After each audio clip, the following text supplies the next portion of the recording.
We begin our second annual Taste of America Food Festival here at the Early Show with a look at what triggers our hunger, what makes us crave what we crave.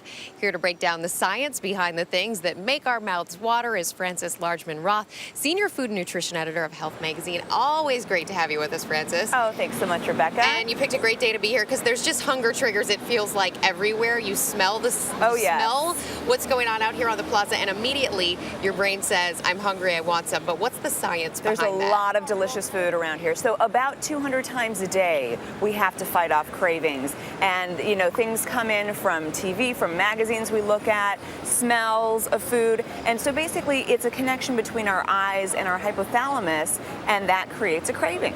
It creates a craving, and it's all of these sort of exterior things taking place around us. Right. Internally, there's also things that can create cravings. For example, exhaustion, fatigue sometimes, or stress can create a craving. Also, alcohol intake, dehydration. Sometimes we confuse dehydration with true hunger.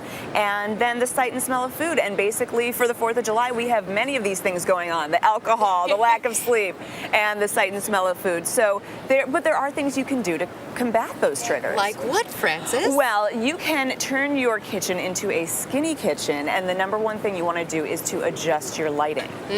Interesting. Super bright light, like what you might find in a fast food restaurant, makes you eat really fast. And of course, when we eat quickly, we eat more. And then really dim lighting, like in a romantic restaurant, lowers your inhibitions, and so you eat more, you drink more. So you want to go with about a 60 to 75 watt bulb. A 60 to 75 watt bulb. So if you're eating outside this weekend at a barbecue, is that going to help? Well, you can't really control. Quest? You can't really control that. But what you could control at a barbecue is the size of the plate you take. So go for the smaller one versus a really huge 10 or 12 inch, because you're basically going to eat everything on your plate. The bigger the plate, the more food you're going to put on it. And the same is true for cutlery.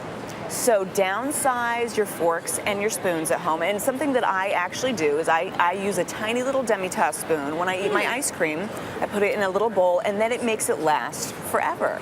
So you can play these little tricks on yourself, and they actually work. They actually do work. So let's say you do have the hunger cravings. Maybe it's this weekend you have the hunger cravings. How do you still find a way to manage your way through them? Well, you know, it's summer, and these are seasonal favorites. There's no reason why you shouldn't be sampling these delicious foods. But, you know, keep everything in check. Think about your serving size. Think about whether you're truly hungry when you're eating them. And, you know, just enjoy, but keep it reasonable, and go easy on the alcohol. Okay, I've also heard in terms of what you drink, if you drink more water, all of a sudden that's going to fill your stomach up a little bit, so maybe you'll eat a little bit of less of the high caloric foods. That's right. What are some foods you would recommend people eat this weekend to sort of counteract and counterbalance some of the other items they'll definitely be enjoying? Well, any low-calorie vegetables. So snacking, especially if you're a nervous snacker, which some people are, the low-calorie foods, cucumber slices, jicama sticks, any kind of raw peppers, carrots, anything like that. And that'll help fill you up so that you have less room for the really, really rich stuff. Frances Largeman Roth, as always, have a great weekend. Enjoy your 4th of July. You too. Congratulations again. I know you're expecting. Yes. Enjoy. I've been having cravings. Yeah, exactly. Pregnant cravings.